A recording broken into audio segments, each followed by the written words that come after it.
Coach, how'd it go? Really good day. I mean, defense dominated. I mean, pretty much the entire day.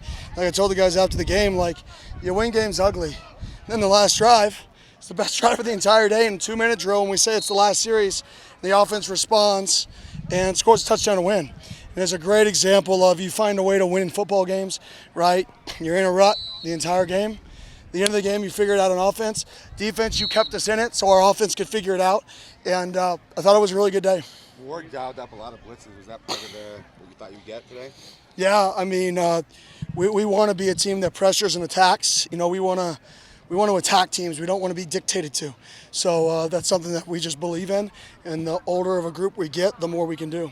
How do you feel like this group responded to the adversity of the conditions? It's always something you look for during this week. Yeah, I mean, I thought they did a good job. I mean, this was practice 6 in a row. So this is our longest stretch, obviously, at camp. From here on out, we really only go 3-day stretches. We more simulate game weeks in terms of like light, heavy, somewhat heavy, off, light. So we try to simulate a game week scrimmage. But from this point, this was the longest stretch. And I thought the guys had good energy today. I thought our defense made plays. I thought our defense stopped the run. Thought we had some explosive runs. You know, we held out JT. Malik he tweaked, so we pulled him out early. So you know, it was a good competition for the offense to go out there without Shimon, Malik, and JT and go over some really good defense. And guess what? It's hard. So and at the end of the day, they responded though. So I was really pleased with how our team acted up here. I thought we got closer. Those are minor injuries. Yeah. Nothing serious. Shamon's out. It's like precautionary concussion protocol. So he's on his way back. Like he was already jogging around today. And Malik's precautionary as well. So yeah, those are, like I said, we're trying to be safe, especially, you know, with even JT, you know, day 4 on this turf.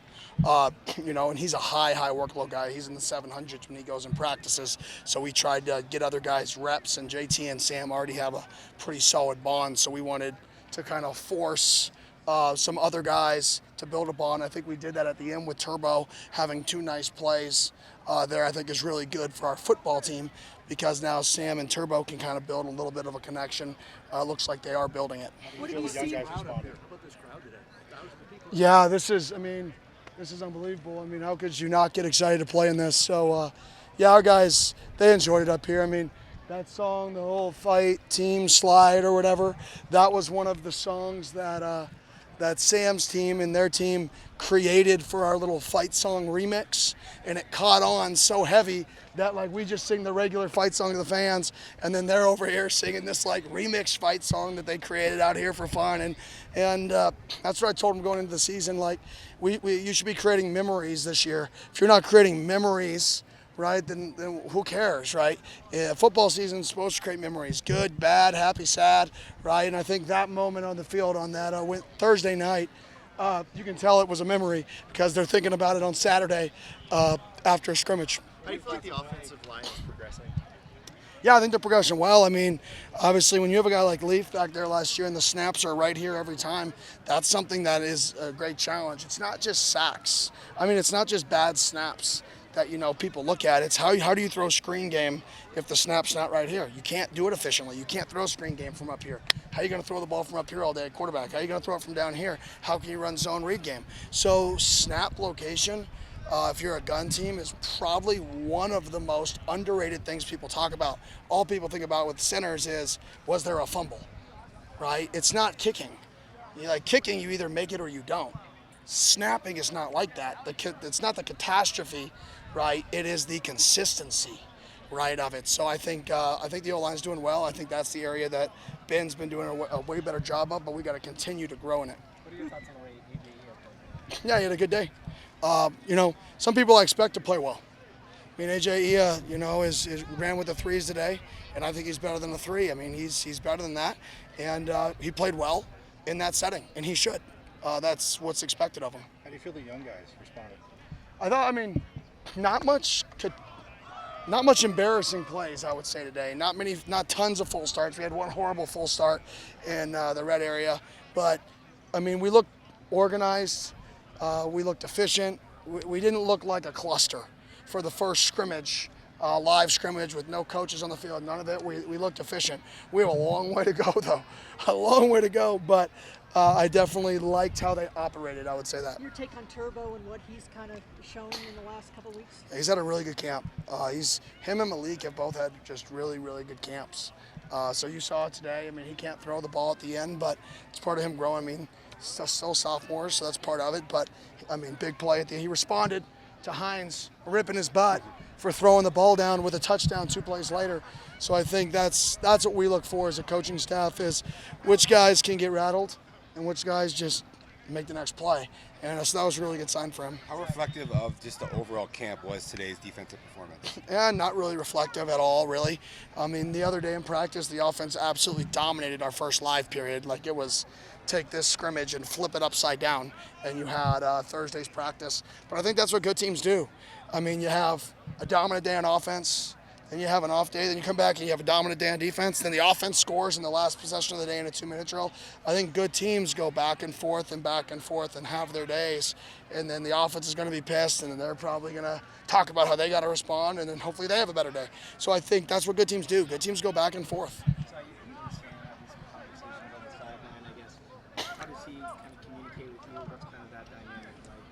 I mean, I just asked him, what do you see?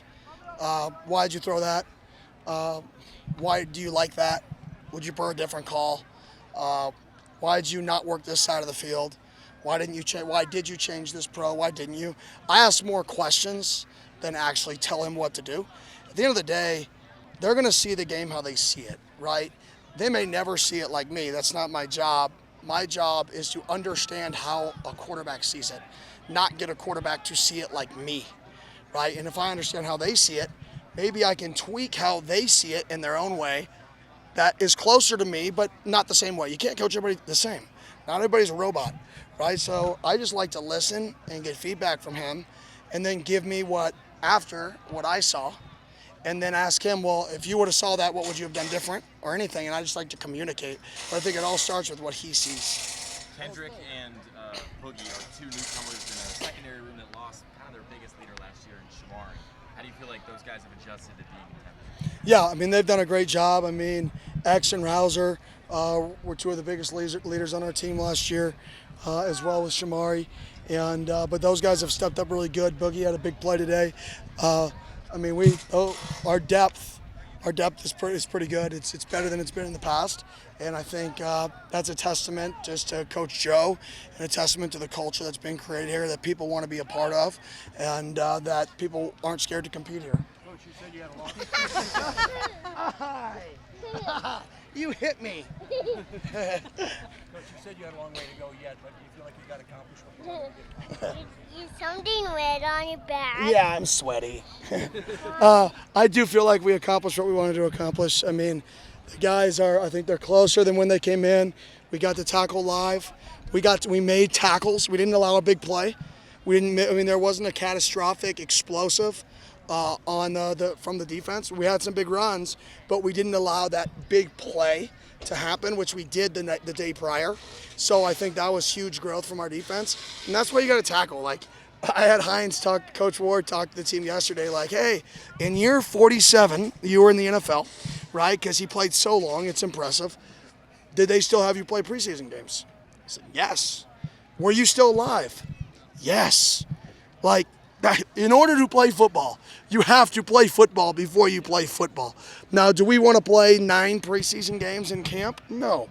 But do we want to play in our 1s and 2s? Do they need to go play 2 games, 2.5 games of preseason ball to get ready for NAU? Yes, they do. And I think today was one of those days. Coach, the crowd you mentioned earlier, it's bigger than before. His earliest memories are going to be big crowds, not watching the crowd grow. What's it mean to you that his first memories are going to be of a nice crowd at Camp T? What do you think? Is it a big crowd today? No? Tough crowd. Tough crowd. I mean, it's special. It's really cool. I mean, for him to be able to grow up and come up here, have a tradition, and not just him, but all the kids that come up here and really create a tradition that this is what they do this time of year to get ready for football season. I mean, this is the biggest crowd that I've ever seen. I mean, you guys have been coming here more consistently than me. I think it just shows how excited this city is for ASU football. Thank you. Appreciate it.